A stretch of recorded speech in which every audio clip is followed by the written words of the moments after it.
عجيب أمرك عجيب أمرك يا مؤمن شكرك وصبرك عجيب أمرك عجيب أمرك شكرك وصبرك بشكرك تلقى ما سرك وصبرك يلقى ما ضرك بشكرك تلقى ما سرك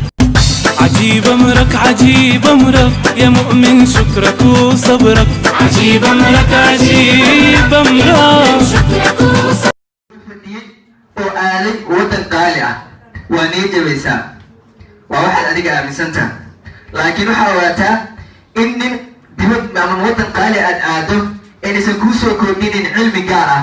laakiin cilmiga iyo aqoonta ay ku jirto gudahaada adiga ayaa go-aan ka qaadanaya adiga ayaa go-aan ka qaadanaya isbeddel samayso kuma xirna inaad tagtay jaamacad qaali ah ayaa idin soo qaadanaya waxaa jirtay laba wiil oo soo dhalatay waxay galeen jaamacadaha dalka midna wuxuu galay jaamacadda siwad midna wuxuu galay jaamacad kale oo raqiis ah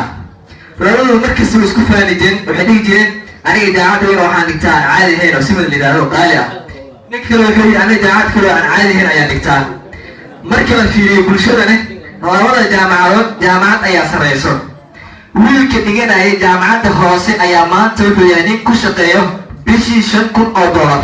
maxaa sababay magaca jaamacadda miya magaca shahaadada miya waa maye waxaasoo dhan waxay tahay waa dadaalka uu sameeyey iyo xirfadda kalsooni isku qof is-aamin ogow inaad leedahay awood sare ogow inaad wax walba qabsan karto dad badan waxaa ka dhaadhacsan lacag ma haysano ogow lacag meel laguma gaaro laakiin waxaa meel ku gaarsiinayo xirfadda iyo aqoonta aad leedahay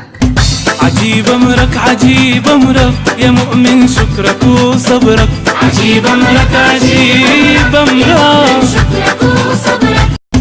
عجيب أمرك عجيب أمرك يا مؤمن شكرك وصبرك عجيب أمرك عجيب